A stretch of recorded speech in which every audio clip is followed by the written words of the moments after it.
Hey, how y'all doing? Talk about an entrance. Hi, everyone. My name is Jemima Abu, and I'm here to talk to you about functional programming.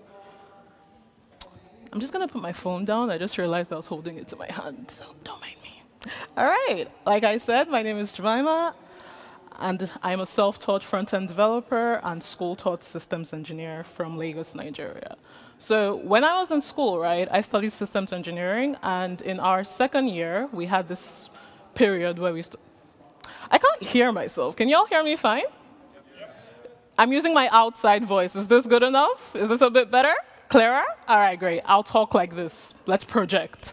So when I was in second year in school, we started learning C#. And in C#, C#'s an object-oriented programming language. And then we're learning all these concepts like encapsulation and polymorphism.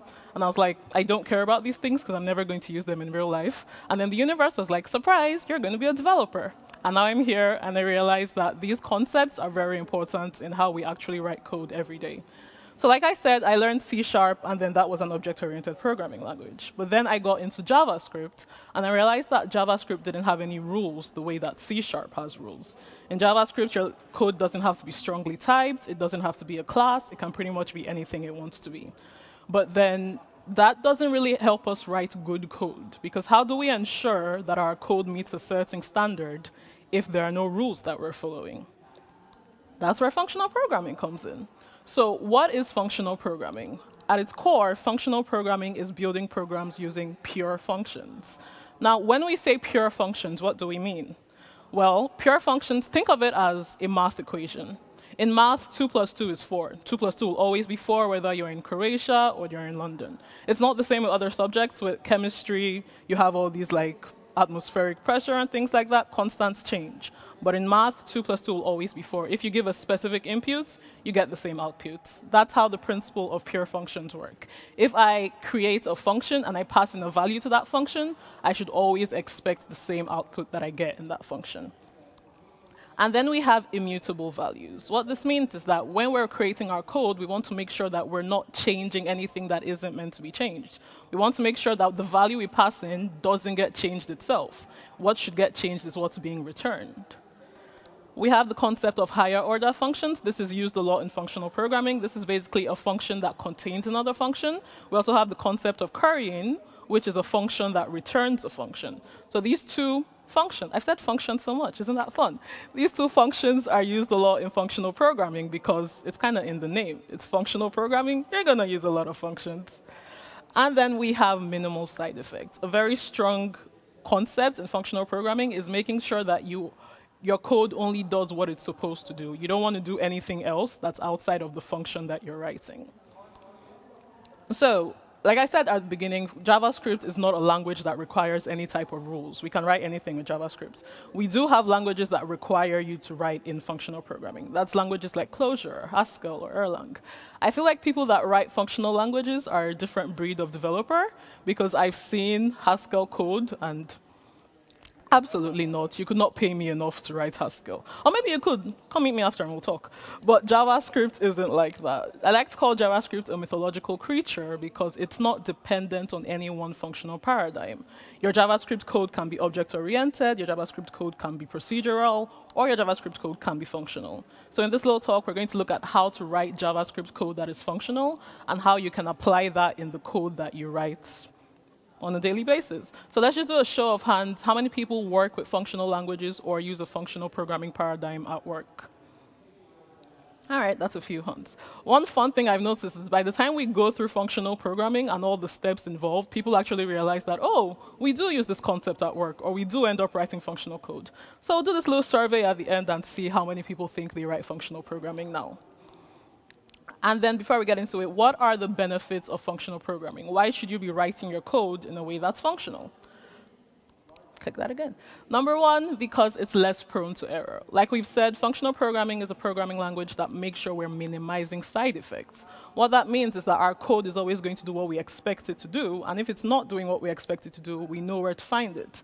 For example, if we're running a code on a website that's supposed to authenticate a user's password, and now it's returning a wrong thing, we're going to have a function that's called authentication, and that is the function we're going to be looking in. We're not going to be looking into the forgot password page or anything.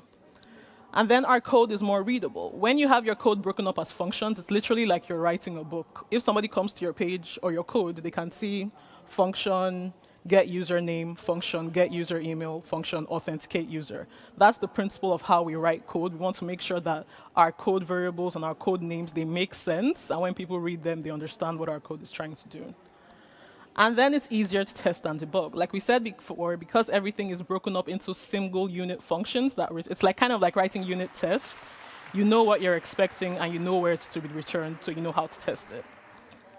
And then it's very good for helping us reuse functions. If you create one function somewhere, because that function is not mutating code and it doesn't have any side effects and it's not dependent on anything else, it can be reused in as many components as you want it to be. And finally, because there's no more this, I have a little story about this. So when I first started learning how to write React, right, I was creating a little function, and I was like, OK, we're just going to call this.setState whatever. And then somewhere else in the function, I was like, this.doSomething. And it wasn't working.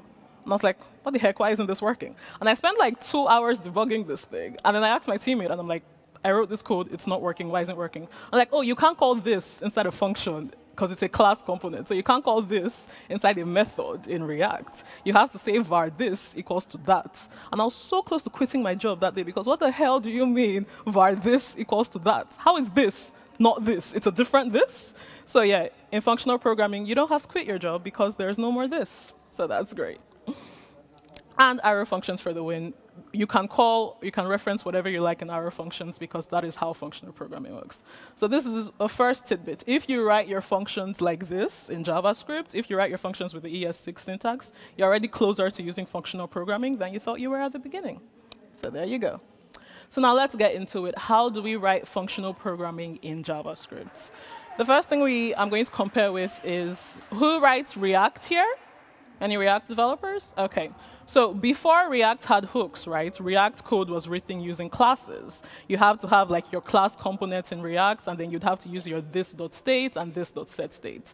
That was the principle of React. React was kind of based on using classes and methods. And now with React hooks, we don't have to do that anymore. We don't have to define this.state or this.setState, because React hooks is actually based on the principle of functional programming. So this is like a little application of how we already use functional programming in JavaScript. It's comparing React classes to React hooks. And this is a fun little thing actually, this is the picture I had.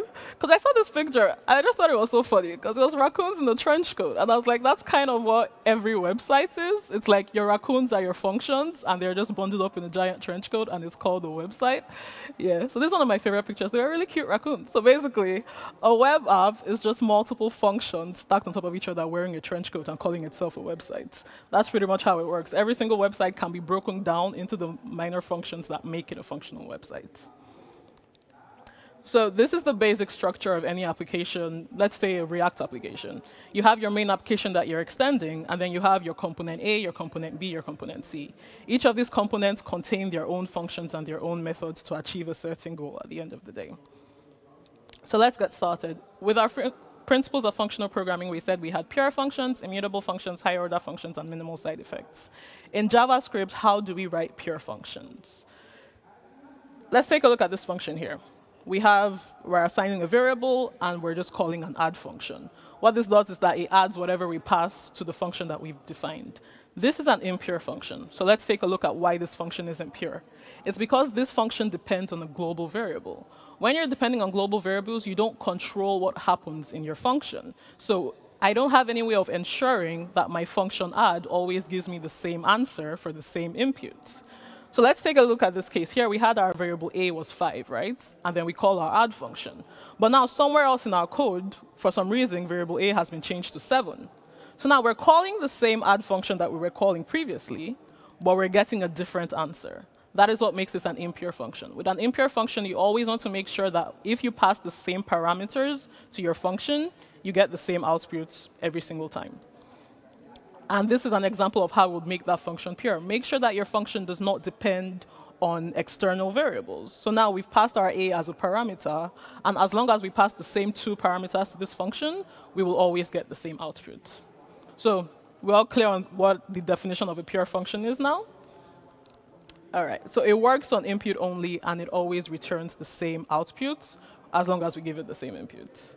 So let's take a look at this code here. We have a function that depends on the parameter we're passing into it, and then it's going to return a value based on the parameter we've passed into it. Do you guys think this is a pure function? Show of hands, this is a pure function? All right. Show of hands, this is an impure function. All right, I see we're all very on the fence about it.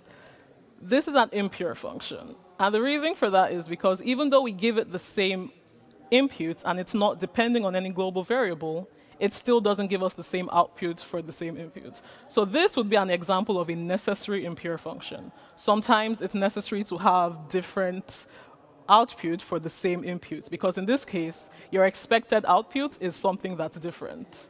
So while in itself it might not be a strictly pure function, it's still following the principle of a pure function, which is that you're expecting a different output every time. So these are just some of the fun little things that we encounter when we're writing functional programming. And then we get into immutable values. This is one of the major problems that we have with JavaScript. Because JavaScript in itself is not a strongly typed language, we end up changing values or mutating values when we don't need to or when we don't mean to. So let's take a look at some of the values that are easily mutated in JavaScript. Here, we've defined an array, and then we have a reverse array function.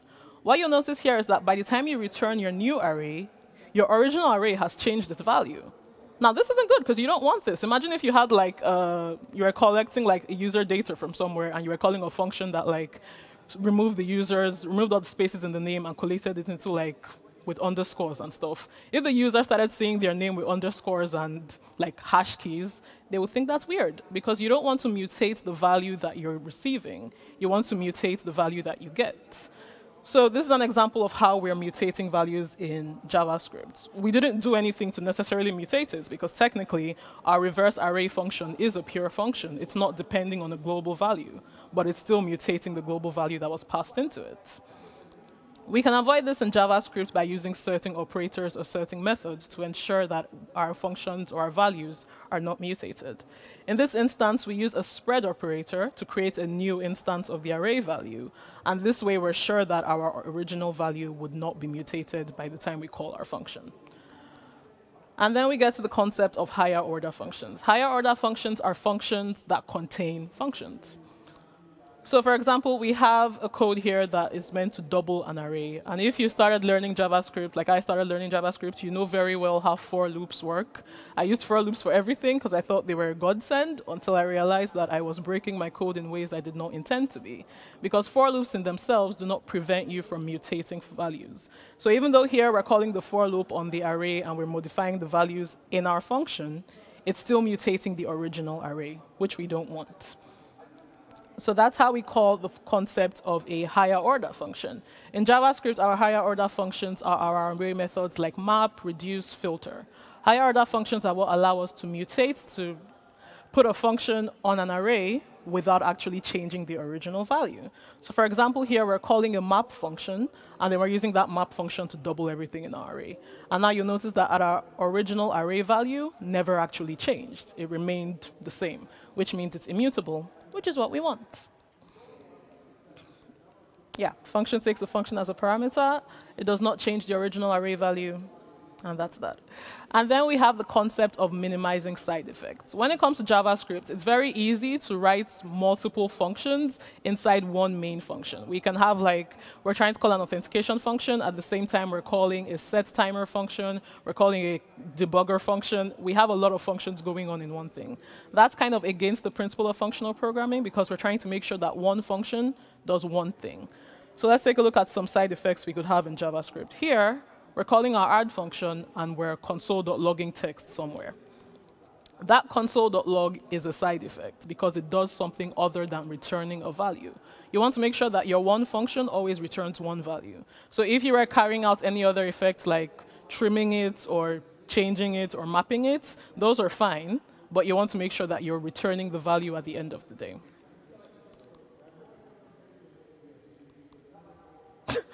I'm sorry, I was like, wait, why is this a side effect?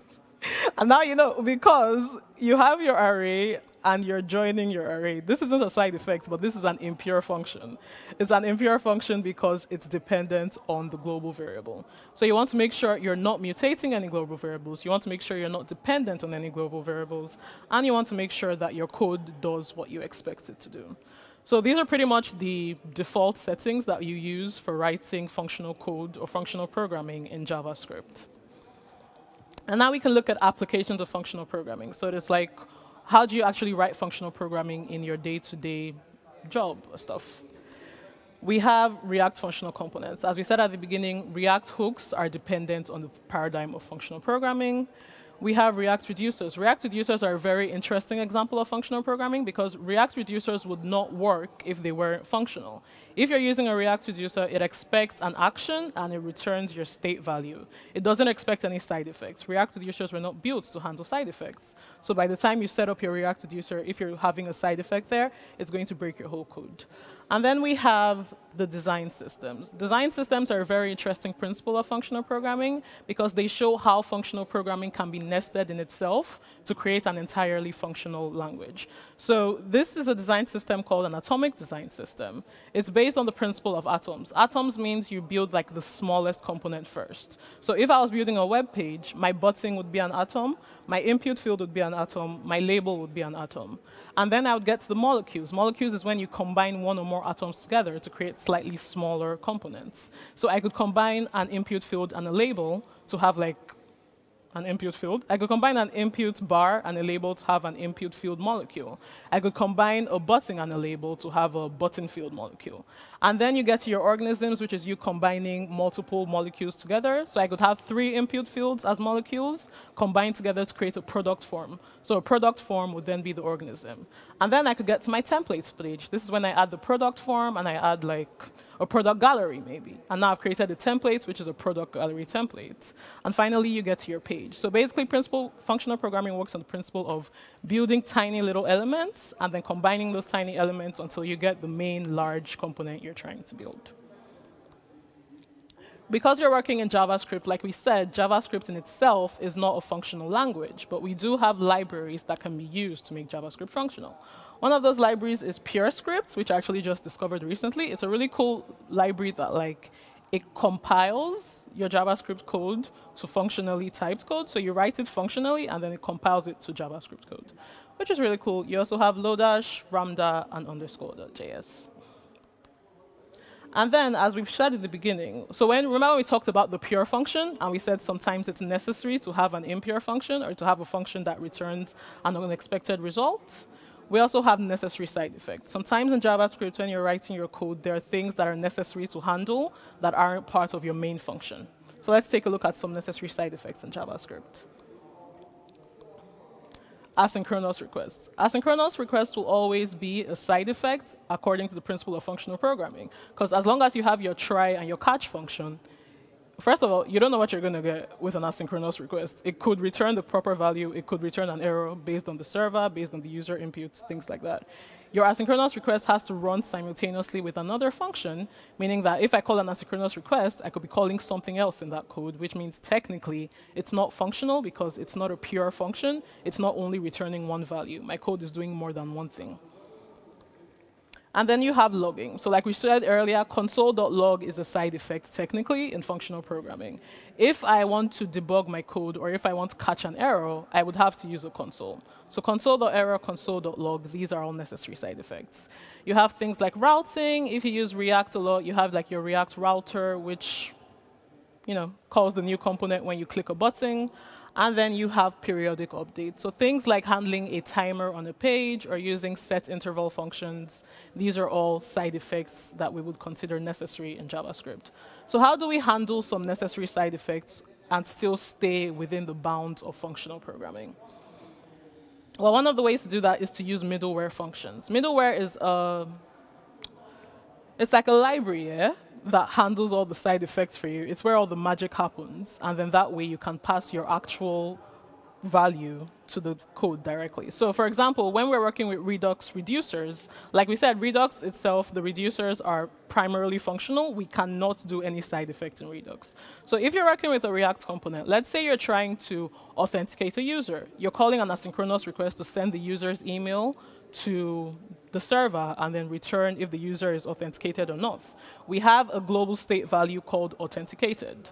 So now if we're using a Redux reducer, all Redux wants to know is that you're updating your global states by passing in one function to it. So a Redux reducer is just expecting you to pass an action called authenticate user, and then it doesn't handle anything that that action would do. It would just check whether the user is authenticated or not. So think of it as a Redux reducer is just looking for if is authenticated user is true or is false. It doesn't want to know how the value of authenticated user is set.